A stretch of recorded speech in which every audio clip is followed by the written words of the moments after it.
कुछ कहानियां शोर मचाकर नहीं, खामोशी से लिखी जाती हैं। यह उनमें से एक है।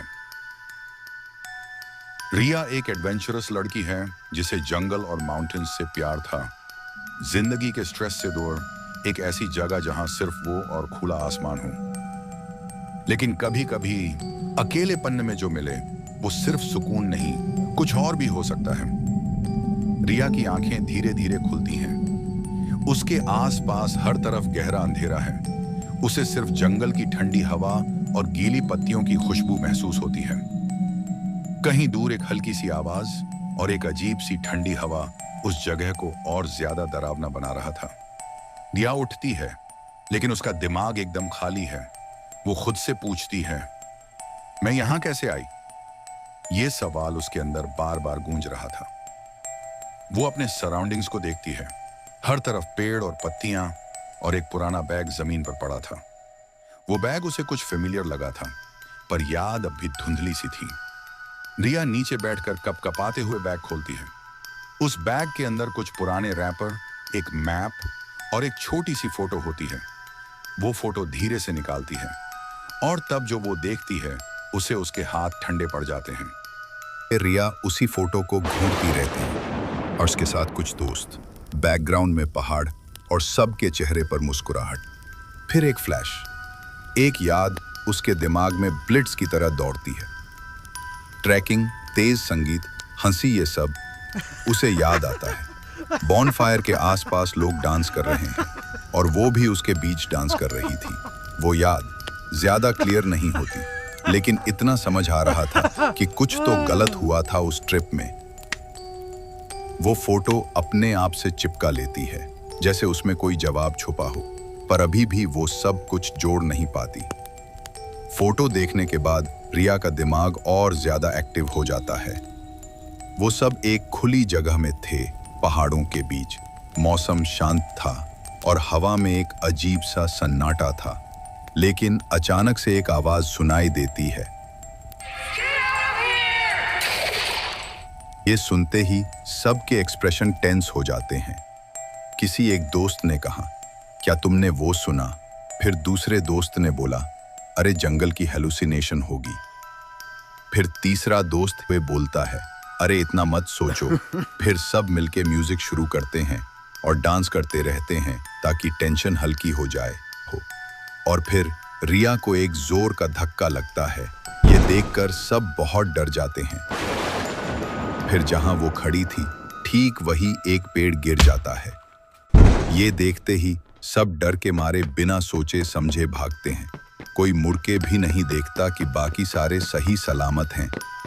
तभी रिया भागते भागते फिसल के गिर जाती है। इस फ्लैशबैक के बाद रिया झटके से वापस होश में आती है। वही जंगल, वही अंधेरा, लेकिन अब उसकी सांसें तेज चल रही थी। उसके चेहरे पे डर और उलझन दोनों साफ नजर आती है। वो जोर जोर से इधर उधर देखने लगती है। कहाँ गए सब?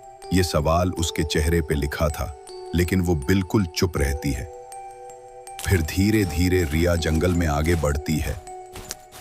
हर कदम के साथ पत्तों की कुचलने की आवाज आती है और हल्की हल्की हवा की आवाज उसे और बेचैन करती है। कहीं दूर से एक हल्की सी रोशनी दिखाई देती है, जैसी किसी बॉनफायर की चमक हो। उसकी आंखों में उम्मीद जागती है। वो मन में सोचती है कि क्या उसका दोस्त वहां है। वो बिना रुके उसी रोशनी की तरफ बढ़ती है, जैसे उसी जगह उसे कुछ मिलने वाला है। धीरे धीरे रिया बॉनफायर के पास पहुंचती है। रोशनी अब ज्यादा क्लियर होती जा रही थी, लेकिन उस रोशनी में जो दिखा वो उसका होश उड़ा देता है।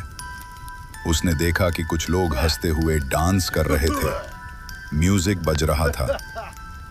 हैरानी की बात यह थी कि वो लोग और कोई नहीं, उसके दोस्त होते हैं।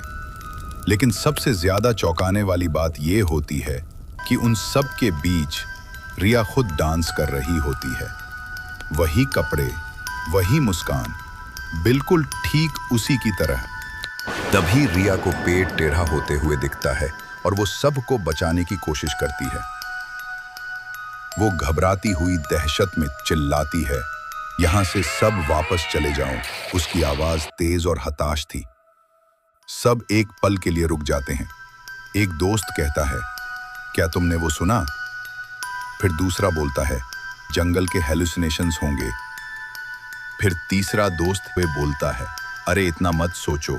फिर सब मिलके म्यूजिक शुरू करते हैं और डांस करते रहते हैं ताकि टेंशन हल्की हो जाए। सब फिर से म्यूजिक चालू कर देते हैं जैसा कुछ हुआ ही ना हो। रिया ये सब कुछ देख रही होती है, लेकिन समझ नहीं आ रही थी कि कैसे उन तक अपनी बात पहुंचाए। उसका चेहरा गुस्से और घबराहट से भरा होता है। तब उसकी नजर उसी पेड़ पर पड़ती है। वो पेड़ अब और टेढ़ा हो चुका था और बस गिरने को था।